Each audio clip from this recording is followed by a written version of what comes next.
भारत की मुख्य भूमि का दक्षिणतम नगर कन्याकुमारी, जहां 3 सागरों के संगम पर अवस्थित है विवेकानंद रॉक मेमोरियल। स्वामी विवेकानंद की स्पिरिचुअल जर्नी का यह एक महत्वपूर्ण पड़ाव रहा है। संपूर्ण भारत का भ्रमण कर विवेकानंद अंत में इसी शिला पर पहुंचे, जहां उन्होंने 3 दिन और 3 रातें ध्यान में बिताई। ध्यानस्थ होकर विवेकानंद ने जो अनुभव किया, उसे उन्होंने अपने गुरु भाई रामकृष्णानंद के साथ शेयर किया। उन्होंने लिखा, भारत के अंतिम छोर पर स्थित शिला पर बैठकर मेरे मन में एक योजना का उदय हुआ। मान लें कि कुछ निस्वार्थ सन्यासी जो दूसरों के लिए कुछ अच्छा करने की इच्छा रखते हैं, गांव-गांव जाएं, शिक्षा का प्रचार प्रसार करें और सभी की, अंतिम व्यक्ति की भी दशा को सुधारने के लिए विविध उपाय खोजें, तो क्या अच्छा समय नहीं लाया जा सकेगा? एक राष्ट्र के रूप में हम अपना स्वत्व खो चुके हैं और यही भारत में व्याप्त सारी बुराइयों की जड़ है।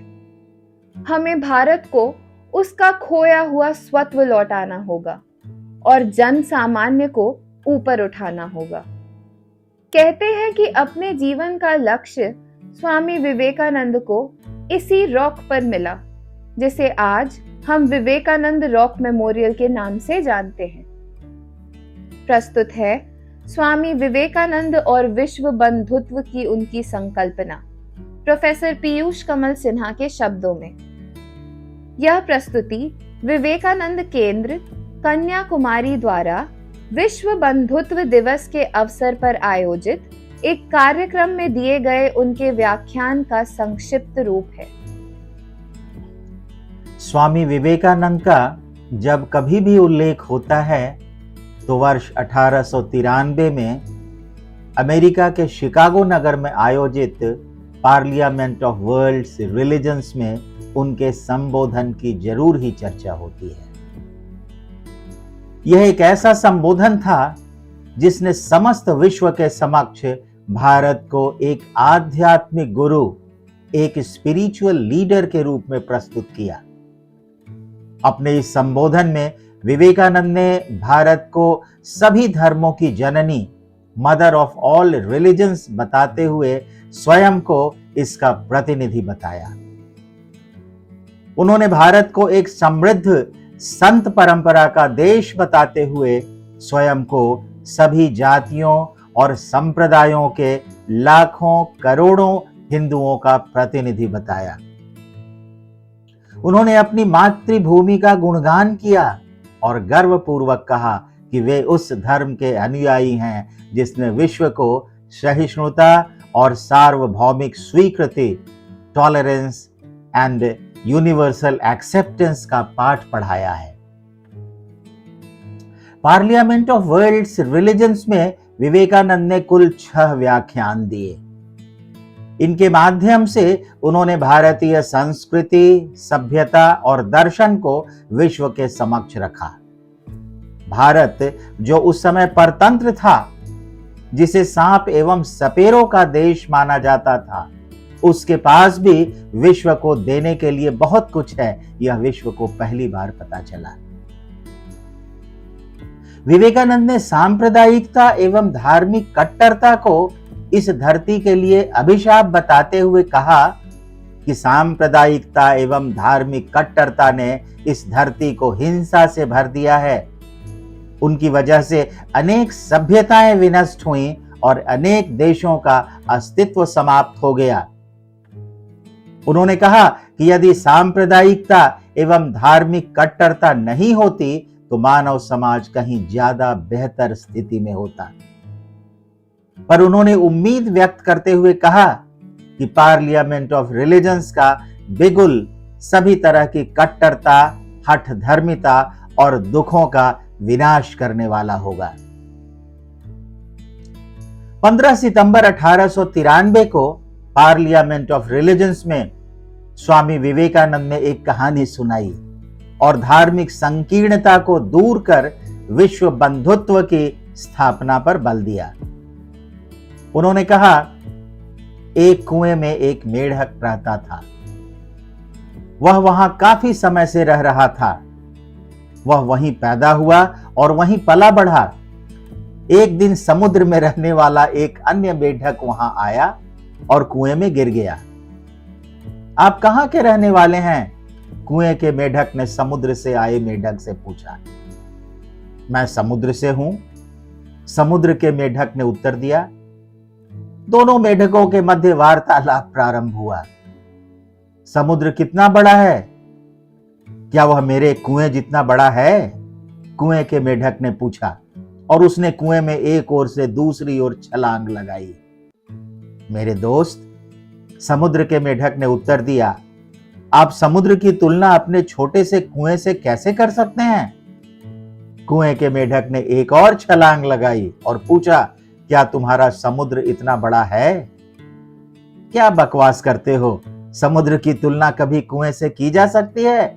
समुद्र के मेढक ने कहा। पर कुएं के मेढक ने समुद्र के मेढक की बात नहीं मानी।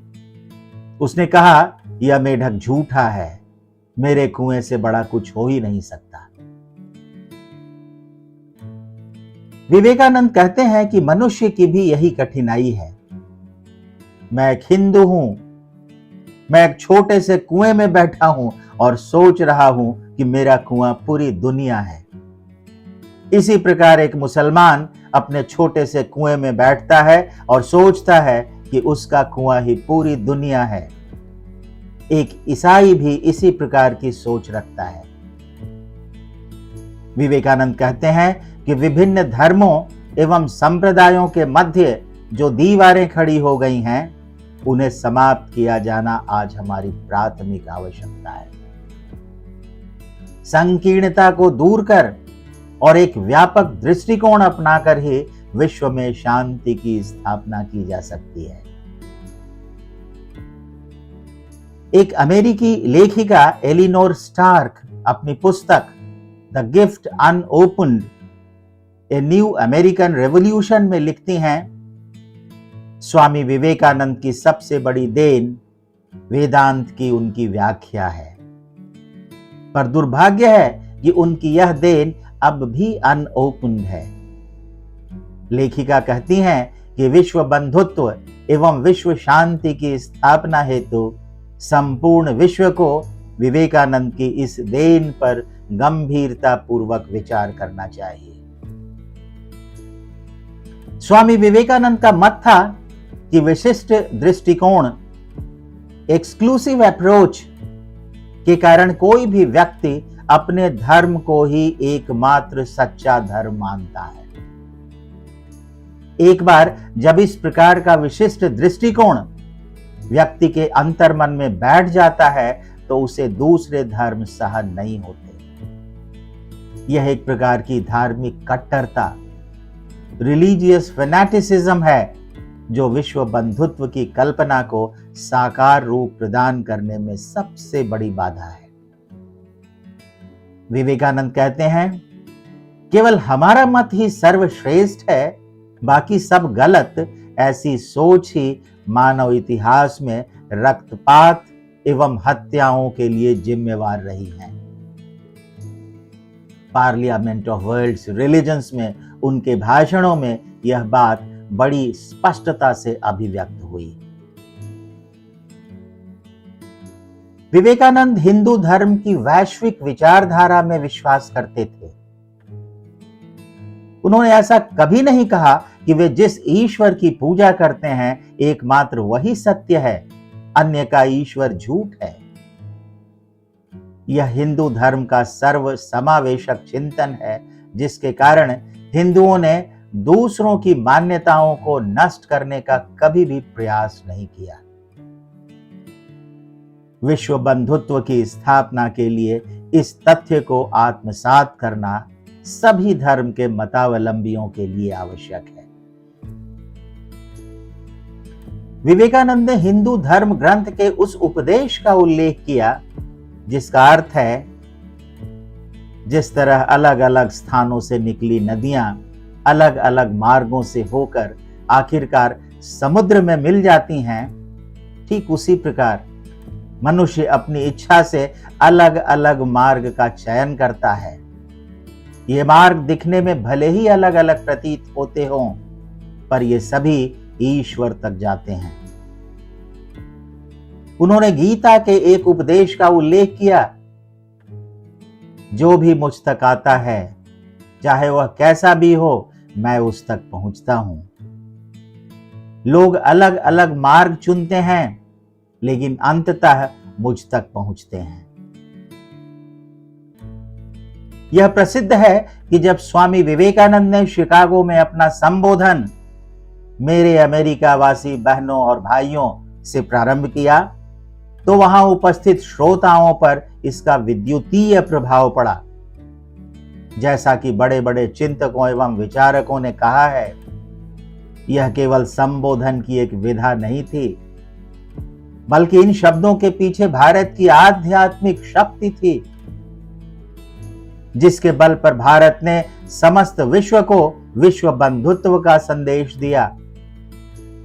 अपने इस संबोधन में विवेकानंद ने कहा, मुझे ऐसे देश का धर्मावलंबी होने का गौरव प्राप्त है, जिसने विश्व को सहिष्णुता एवं सभी धर्मों को मान्यता प्रदान करने की शिक्षा दी है। विश्व बंधुत्व और विश्व शांति का भाव विवेकानंद के हृदय और अंतर्मन के अत्यंत निकट था। पार्लियामेंट ऑफ वर्ल्ड्स रिलीजन्स के परिणाम पर विचार करते हुए वह कहते हैं, यदि धर्म महासभा ने कुछ दिखाया है तो वह यह कि पवित्रता, शुद्धता, दयालुता आदि उदात्त गुण विश्व के किसी एक धर्म की संपत्ति नहीं है। प्रत्येक धर्म ने उदात्त एवं महान पुरुषों को जन्म दिया है। उनका स्पष्ट मत था कि यदि कोई अपने धर्म के बचने और दूसरों के धर्म के विनाश का स्वप्न देखता है तो मुझे उस पर दया आती है। मैं उसे बताना चाहता हूं कि शीघ्र ही प्रत्येक धर्म के ध्वज पर लिखा जाएगा, युद्ध नहीं शांति, विनाश नहीं निर्माण, कलह नहीं शांति, मतभेद नहीं मिलन। विवेकानंद मानते थे कि यह एक कठिन लक्ष्य है, पर वह इसे अप्राप्य भी नहीं मानते थे। Thank you very much.